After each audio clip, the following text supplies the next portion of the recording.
Pisces, and this is big. And also the equinox the day later on the 20th, when everything moves into Aries. Why this is so big? So the new moon is happening at 28 degrees, so right near the end degrees of Pisces. Now when we consider we've had Saturn and Neptune just spend so Neptune was in Pisces for 14 years, Saturn's been in Pisces for a couple of years, and there is now this moment of ending a cycle which has taken place over those years, bringing things to that whole era into a completion.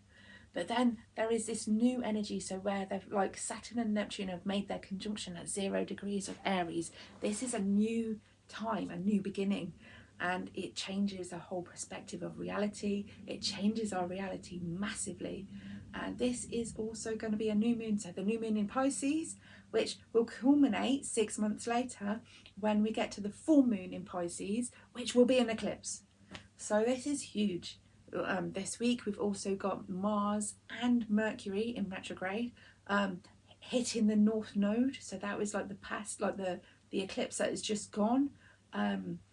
So things that started a couple of weeks ago at the last eclipse, this is going to be hitting those points. And so there is something where it can be about action, it can be about planning, communications, connections, things that were said and done.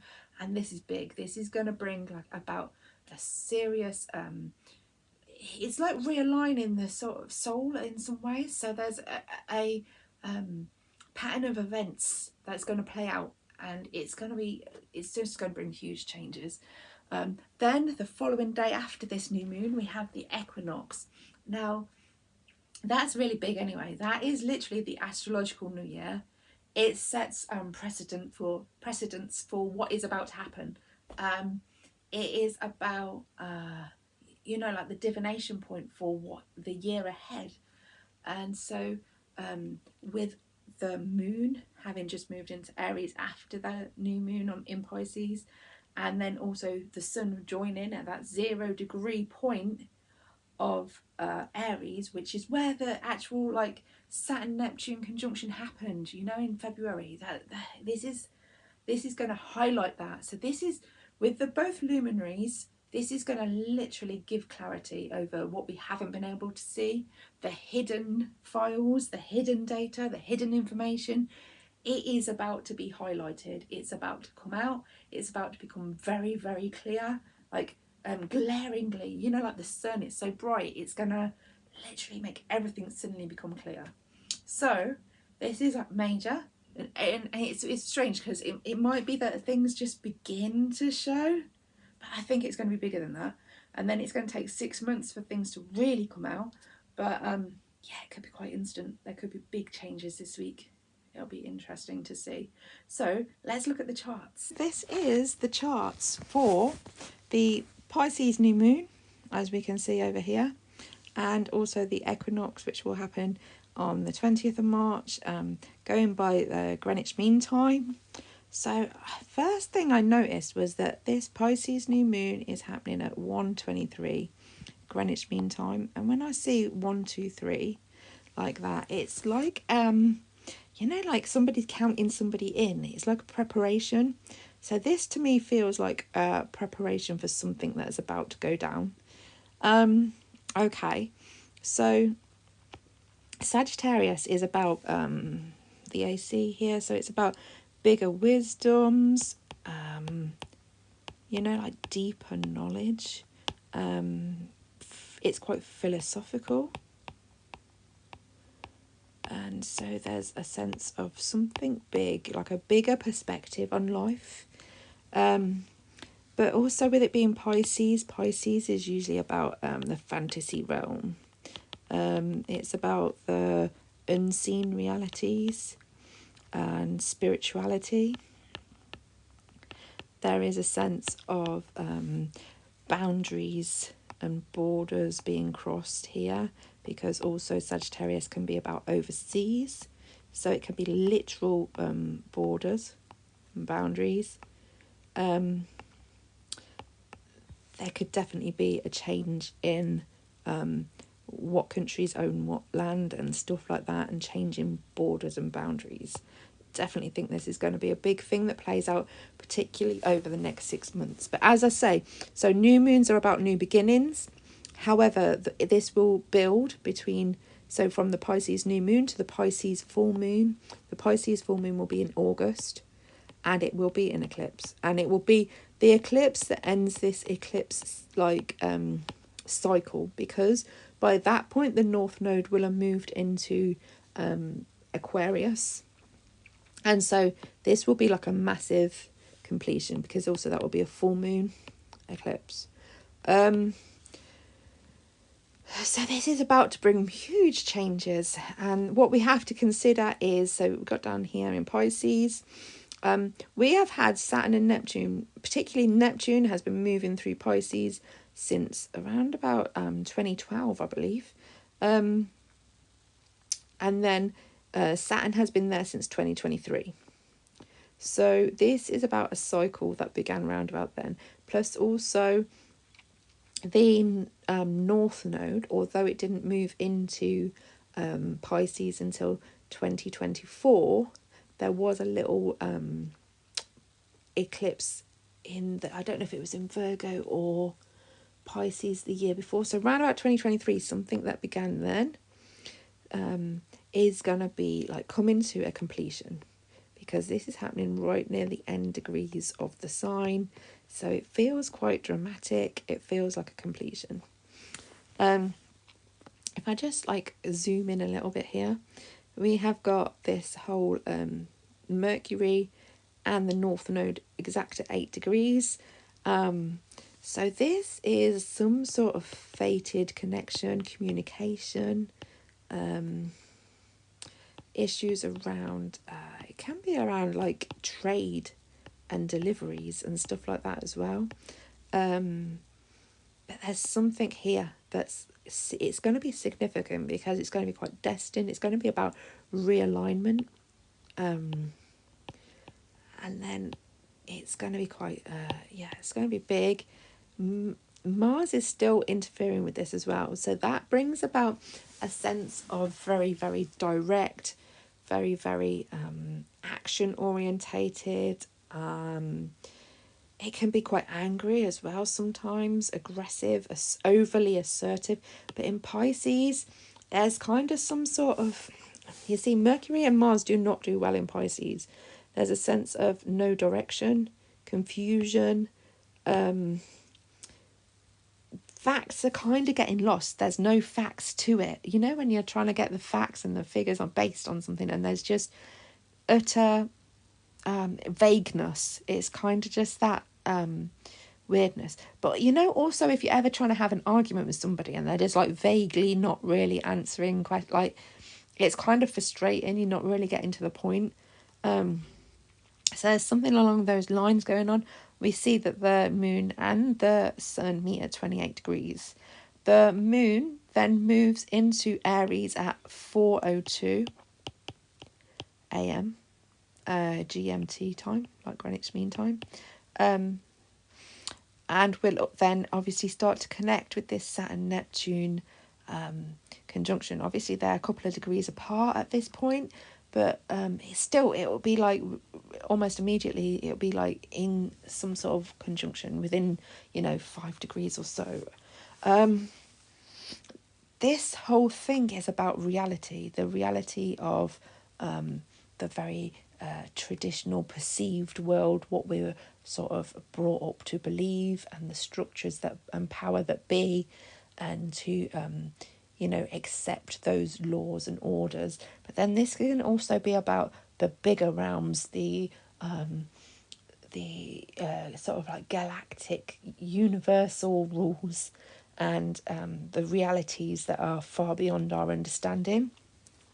So this is going to highlight something in those areas. It's certainly going to highlight things in terms of this. I mean, Aries can be about military. It can be about men. It can be about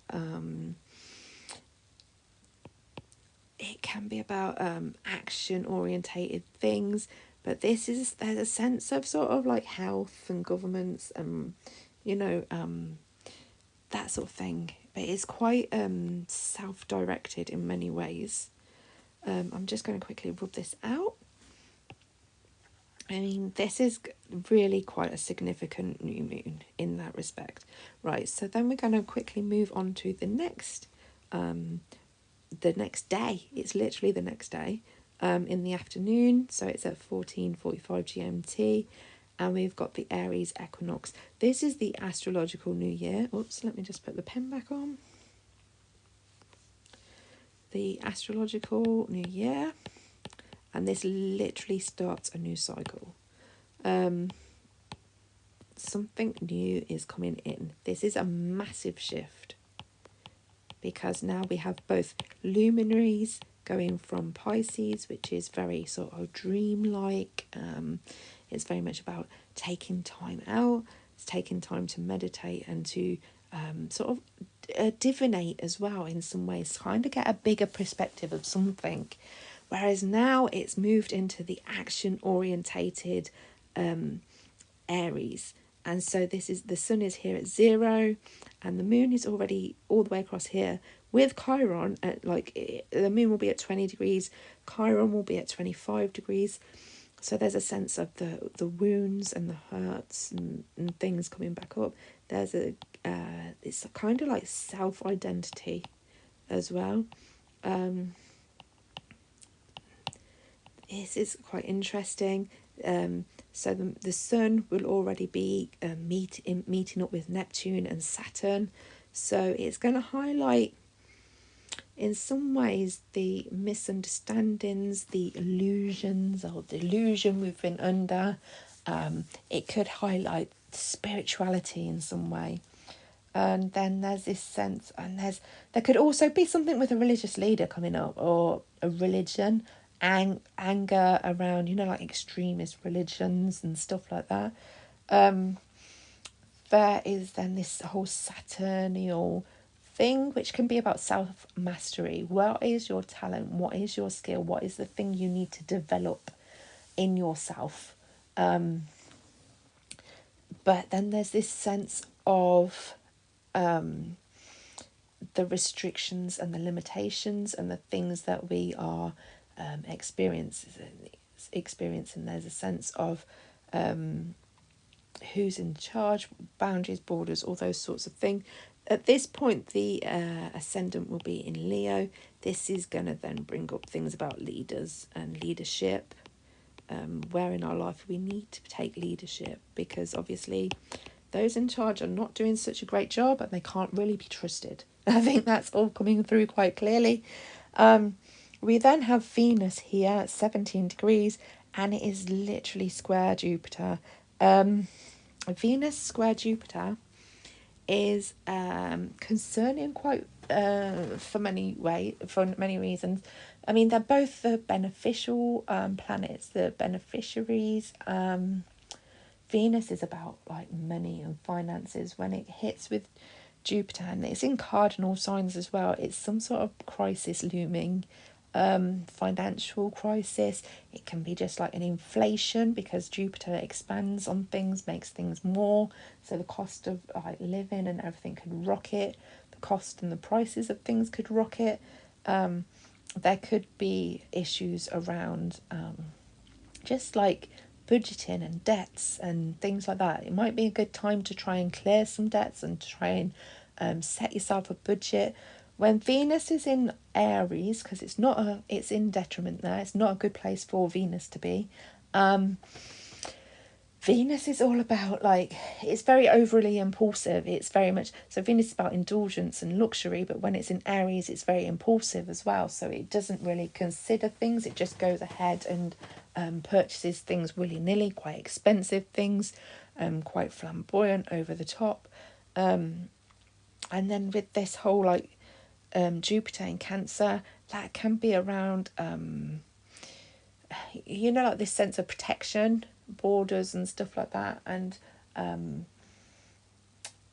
I just think there's a sense of there could be trade issues, getting through borders, the connections and things like that, and the transportation, because Aries can be about movement. Cancer can be about like home country and stuff like that. So, you know, like there's a sense of trade issues possibly. It can also, in some people's cases, it can be about relationships and connections, and that can be on an international level also, as well as like personal. So there's something there definitely. So yeah, this is a major moment. This moment in the Aries equinox, it marks what is to come over the year ahead. And when you consider the Pisces new moon is looking at then for like further 6 months, this is like really quite significant. We look at the MC, and the closest planet to that is going to be, so there's like the moon, and it's like midpoint between the moon and Chiron, but also this Uranus here at the 28th degree. So if we look back here to this chart, Uranus was literally at 28 degrees and it's sextile to this. So there are some shocks, but they're kind of like opportunities if you sort of rise to them. There could definitely be big opportunities there. There's some shocks ahead, definitely. But yeah, overall, this is a major moment, a major shift of literally what's to come over this year ahead. Thanks for watching, and if you would love to subscribe, leave comments, or anything like that, I'd really love to read them, or like this video if you liked it. Thanks very much for watching.